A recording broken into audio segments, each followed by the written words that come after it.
There is a harmony between the spirit, the soul, and the body. And in meditation, these three must agree as one. Your physical body can relate to the natural world, and the soul is a meeting point of the spirit and the body. Whenever meeting is going to happen, it takes place at the solical realm. And from the solical realm, we now journey either to the spiritual realm or back to the physical. But the soul is where the spirit and the body meet. It's where the physical and the spiritual meet. It is a meeting point for the spirit and then the body. So, the soul is a very powerful contributor when it comes to what? Meditation and breaking from the physical realm to the spiritual realm. And meditation is your ability to journey. When you decide to journey from the physical to the spiritual, we are meditating. That is getting closer to God. And as you get closer to God slowly, you realize that you are getting closer to yourself. That is what meditation does. Both receiving and expressing whatever you have received is all dependent on the soul. Through the body, man is in contact with the outside physical world, affecting it and being affected by it. We are not just affected by the physical or the outside world, we also affect it. So the soul stands between these two worlds, yet belongs to both. The soul has the ability to relate with the physical. It has the ability to relate with the spiritual. That is the functions of the soul. So it is linked both to the physical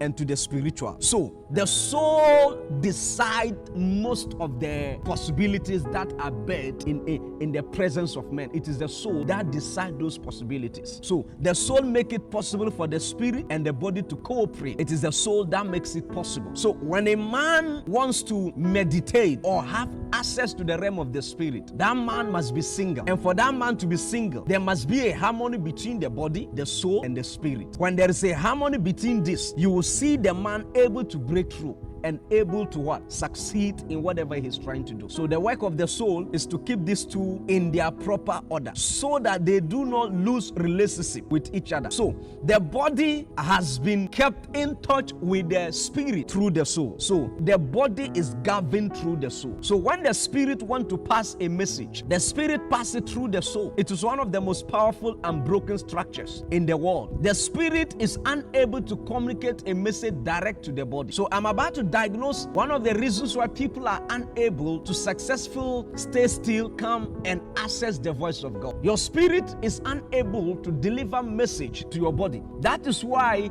audible voice of God is scarce to find in our world, because of the inability of the spirit to speak directly to the body without the contribution of the soul. The soul must contribute for this to be a possibility. So you see, the work of the soul is to keep these two in proper shape and then to communicate, to help the spirit govern the body and then dominate the body. So our prime factor is definitely the soul. The soul is always looking to the spirit to convey whatever is communicated from God. So the spirit receives messages and communication and whispers from the Lord. And when they receive the whispers and the communications from the Lord, they transfer them to you.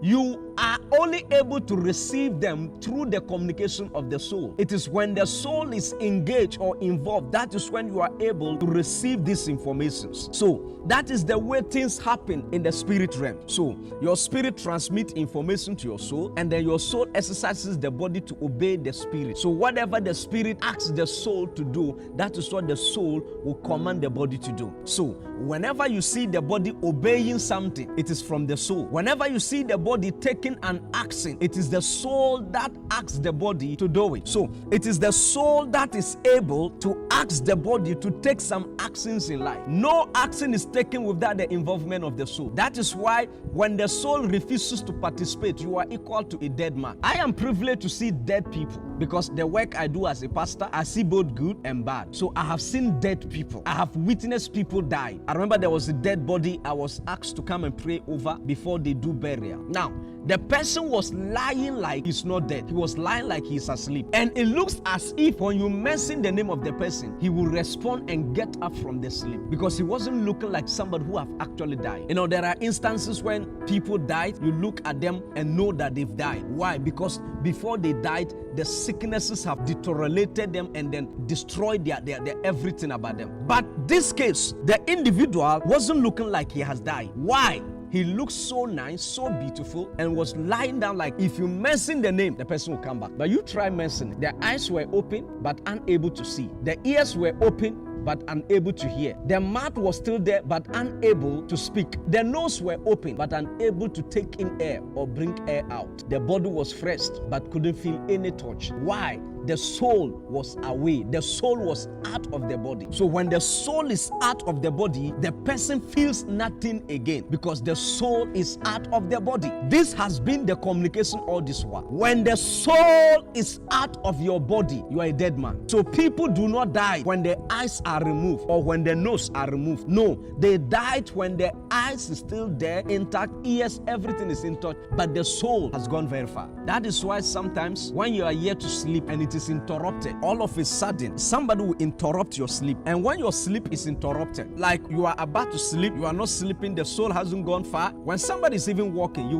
will realize that somebody is walking into the building. The power of the soul is almost substantial. The soul is a supervisor, and the spirit and the body are merged there, and it is therefore the site of man's personality and influence. So before any man commits a sin, the soul must contribute to the sin commitment. It is the soul that contributes to it. The strength of the soul is unimaginable. Many people who actually think that the soul has no strength. The strength of the soul is unimaginable. If you are able to cure the problem of the soul, there are many people that will begin to hear from the Lord now. Now, your problem is not that you are not able to hear from the spirit. Your problem is that the soul need to be cured. The soul need to be healed. Your soul need to be enlightened. With that, the soul, the spirit cannot itself carry any activity on the body. It can only do so through the medium of the soul. Even though the spirit has eyes, it needs the soul. We have spiritual eyes, we have solical eyes, and we have physical eyes. All the three realms, man's supposed to function in all the three realms. Take me to the physical realm, I will function by seeing, by hearing, by speaking. Take me to the solical realm, I will function by seeing, by hearing, and by speaking. Can you hear with the soul? Yes. Can you speak with the soul? Yes. It is a possibility. Same way the spirit realm. Now, the physical is not a problem because you are already in the physical. If I have to teach you about how to live physically, then you're a spirit. The only group of people that need to be schooled how to live a physical life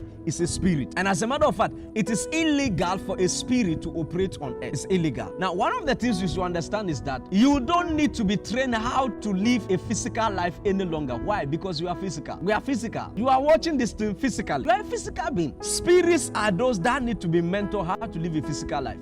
So, the power of the soul is substantial. The spirit has senses and eyes. So hearing from God involves using all your senses to know what God is saying. It involves using all your senses to know what the Lord is saying. That is what hearing from God demands. So the spirit have eyes. The spirit can hear. The spirit can speak. Now, but there is also what we call the inner eyes. And the inner eyes is actually the eyes of the soul. By your inner eyes, I'm not referring to your spirit. Your spirit has eyes, but there are different eyes called the inner eyes. And that inner eyes is talking about the eyes of the soul. And that eyes of the soul has the ability to transform, to change things around you. So when you come to God in meditation, there are two eyes you need to break through. The physical eye, the inner eye, and the spiritual eye.